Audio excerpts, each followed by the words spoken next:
The white flag is out for another week on the job, and here's a Friday edition of Autoweek TV to power you to the finish line. In a minute, rally driver Tanner Foust puts the Ford Focus STR through its paces, and we'll ride along.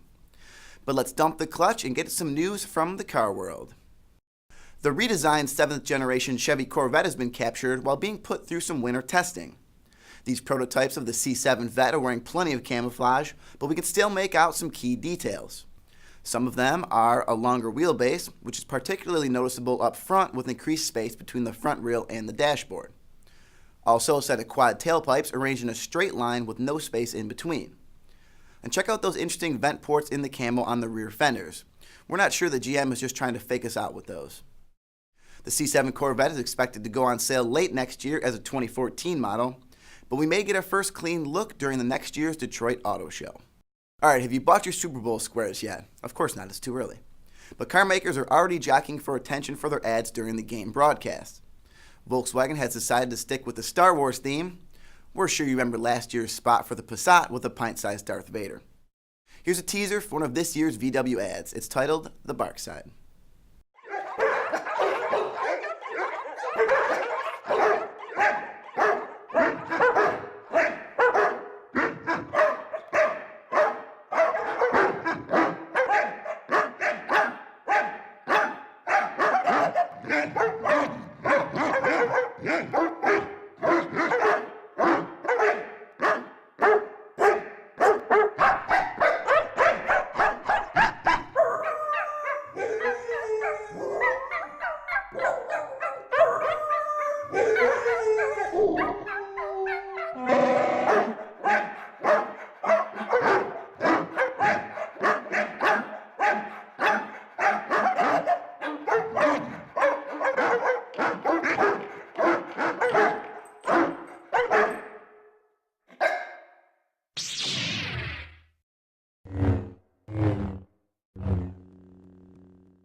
We'd like to insert a Chewbacca joke here, but we won't.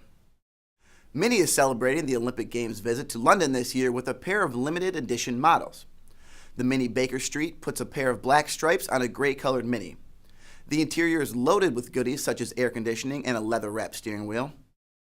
The Mini Bayswater wears a blue paint finish. It can be had in either Cooper or Cooper S guise, and you can choose between manual and automatic transmission. Mini says both special editions will be available to U.S. buyers, but only for a short time, so get your orders in early. We still have a few months to wait before the hotshot Ford Focus ST arrives in dealerships, but Ford has been busy prepping the race version, the Focus STR, for this season. Driver Tanner Foust recently put in some testing work with the STR at Miami Homestead Speedway. Here's a Ford supplied video from that session.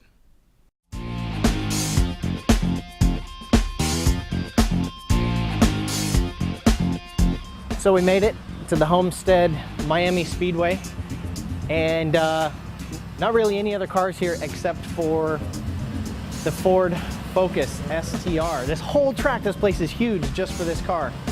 So this is, it shows the commitment that Ford has to developing this as a race car for basically people to buy a turnkey body and white machine, but the proof is in the pudding. So let's give it a shot.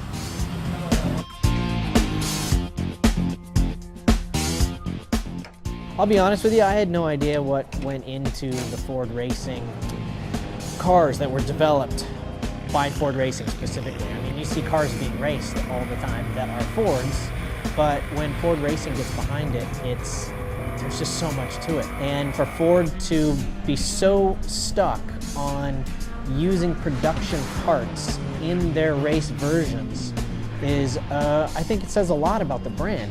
I had no idea how committed they were to linking the racing and the street version. You know, anytime there's a new car put into racing, it takes minimum 1 year to develop the car in order to get it competitive. So the first year in competition is almost a throwaway. For a manufacturer, that's not a good thing. For a manufacturer, you know, they're releasing the car, they're launching the ST of the Focus now, so they want it to be competitive now. And I think doing all of this R&D work and spending all of this money really for the teams helps them hit the ground running. So hopefully right out of the box the car's competitive, and that's worth it for the brand.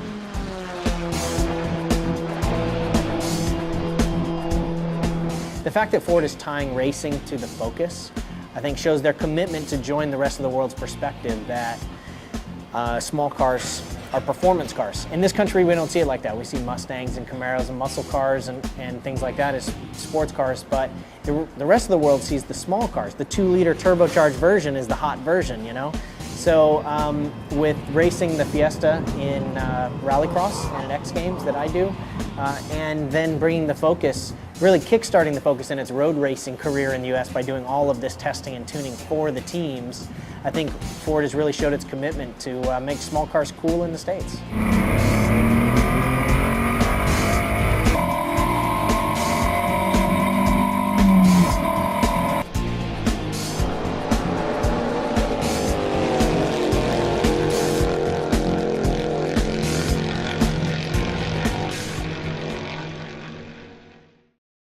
There's plenty in that piece to get us revved up for the road-going Focus rocket.